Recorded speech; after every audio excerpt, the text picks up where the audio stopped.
All right, welcome back, traders. John Caruso here. Today is Sunday. It's November 6th, but we're going to be doing this video for the week of November 7th. Doing a quick look back at last week before we move forward here. The S&P finished down 3.75% for the week. The NASDAQ was down 6.5% on the week. We did see ISM Manufacturing Index come out on Tuesday, as well as the JOLTS report. We did see another sequential month-over-month slowdown in the ISM PMIs. But the big surprise that day was the JOLTS report. That's the job openings report that came in very hot, 10.7 million. The market was looking for 10 million. So still no signs of the red hot employment market really slowing down. We did see at the end of the week, the jobs number come out up 260,000. The market was looking for 200,000 jobs created in October. We did see a slight uptick in the unemployment rate to 3.7. That's up from 3.6. But still, the jobs data has been pretty solid here. We still have a pretty hot jobs market, and the Fed interest rate hikes have yet to take effect in terms of slowing the employment market. The Fed, of course, came out on Wednesday, raised 75 basis points. We did see kind of a Jekyll and Hyde reaction to the market based on the official statement that was read at 1 o'clock versus Powell's press conference that followed at 1:30. The official statement did actually mentioned that the Fed is acknowledging that these interest rate hikes, they are working on a lag. A lot of the inflation data that we receive comes in on a lag, and then it's still going to take perhaps a few more inflation data points as well as jobs reports to actually start to really feel the effects of the interest rate hikes that we've seen. So that was obviously acknowledged by the Fed. The market took that news as dovish and ran higher going into that 1:30 press conference. And then the 1:30 press conference came out and Powell just doused cold water all over the rally. We saw a quick reversal in the S&P and the NASDAQ, and we finished on the lows for the session on Wednesday. We did see some more follow through on the downside on Thursday. And then Friday, following the unemployment report, we did actually see the market try to find some footing into the end of the week and actually finish the day up on Friday. So big week ahead of us. We got the midterm elections on Tuesday, and then, of course, we got CPI following that up on Thursday. So it's going to be interesting to see the market reaction to the midterm elections. I do believe that the Republicans are holding the advantage right now to flip the Senate. I think it's largely already, perhaps, I shouldn't say a foregone conclusion, but the odds are that they're going to flip the House. So what we do know historically, markets do like gridlock in Congress. So we're going to see how the market reacts following Tuesday's elections. CPI, of course, on Thursday, we're going to get another consumer price index report out. And we're going to continue to look for more signs that potentially consumer prices are starting to feel the effects of the interest rate hikes. But we should see still another sticky high number in the CPI number. So I largely remain bearish on stocks. We did mention last week of the possibility of a rally, a November rally, which I think those possibilities are still very much there. We'll see what happens with the midterm elections. We'll see what happens with the CPI and the PPI data. And that could set the stage for a little bit of a bounce here, a little bit of a recovery rally in stocks throughout November. However, I still largely remain bearish on this market, and any rallies in the S&P 500, mainly towards 3,900, potentially as high as 4,000. We're gonna view those as short selling opportunities or further opportunities to become bearish on stocks going forward, because we still think that we are coming into the belly of the beast in terms of the corporate earnings and profit slowdown. We still have yet to see the employment market really start to turn. So I think all of that still lies ahead for the stock market. Looking elsewhere, we did see the U.S. dollar actually start to show some signs of weakening this week.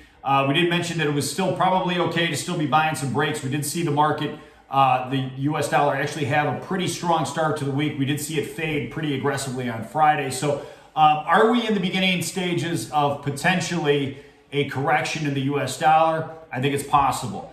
The U.S. dollar, there's going to be some support levels down around 107 to 106 in the U.S. dollar, which I think if we were to achieve those levels, it'd probably be another buying opportunity in the U.S. dollar, as we still don't think we've seen the last of the volatility in the stock market. So keep that in mind.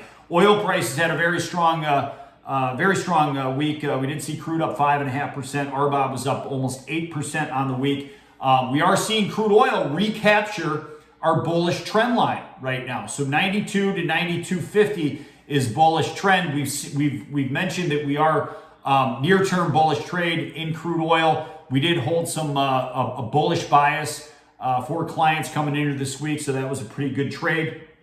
But we do remain bullish trend on crude oil for here. If we can push through that 93, 94 level, the next upside targets for crude could be maybe 97 or 98. The story that broke on Friday was more of a rumor than anything. We are starting to see that these rumors start to be refuted this weekend, but the idea that China is looking at reopening their economy sooner rather than later. Once again, we are starting to hear some of those rumors be refuted this weekend. So we're going to see how the market opens up this evening. And of course, you're going to see a reaction in the energy markets as well as probably the metals markets as well. So crude oil right now remains near-term bullish. We'll see. We're going to be looking for signs of rejection from 93, 94. If we don't see that, the next levels that we can see on the upside are 97, potentially as high as 98. If the market were to retrace and break back down through 85.30, I do think that would be a warning sign that we're going to be entering a period of risk in the energy market. So keep that in mind. Those levels are key. 93 on the upside in crude, 85.30 on the downside in oil. So metals actually had a very big week last week. Gold was up 2.5%. We did see gold close above that key 1680 level that we've been talking about. So is that going to be enough that unlocks another, like we mentioned, $40 to $50 in upside? I do think based on the current technicals in gold, that gold does have a shot at getting up towards 1740, which I believe were those July or August peaks up there. So 1740 on watch right now for gold, just as long as we hold above that 1680 level. Silver was up 9%. That's starting to look much better. Silver above 2130, I really don't see anything in the way of resistance in silver.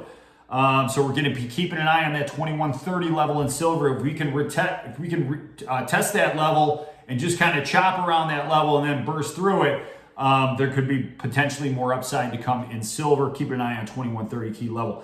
Platinum had a big week, up 2.25%. That's actually looking as setting up for another run higher. I think 974 in platinum is a key level. If we get above 974, you can see the targets come in as high as 1030. Take a look at your charts on that one. Copper had a big week, up 8% on Friday alone. That did finish up about 7.5% for the week. Copper really responded to those rumors out of China. So now with those rumors of reopening being refuted this weekend, we're going to watch copper and see how that opens up. That was a pretty big technical move on the charts for copper. I'm still not ready to call a low or the idea that this bear market is ending, but that was a nice move higher in copper. We're certainly, as traders, going to be keeping an eye on the possibility of some more near-term upside in copper from here. So keeping that all in mind. Once again, big week ahead of us here. I'm going to be very light trading likely on Monday and Tuesday going into the midterm elections. We're going to watch the response as those election results come in. And of course, on Thursday, CPI is going to be big. So keep your head on a swivel. Stay small out there for now. And if you have any questions, concerns, anything, if you want us to examine, maybe you're looking at another market you want us to zero in on, feel free to reach out to me by email. You can reach me at jcaruso@rgofutures.com. And once again, best of luck to you out there. Catch you next time. Take care.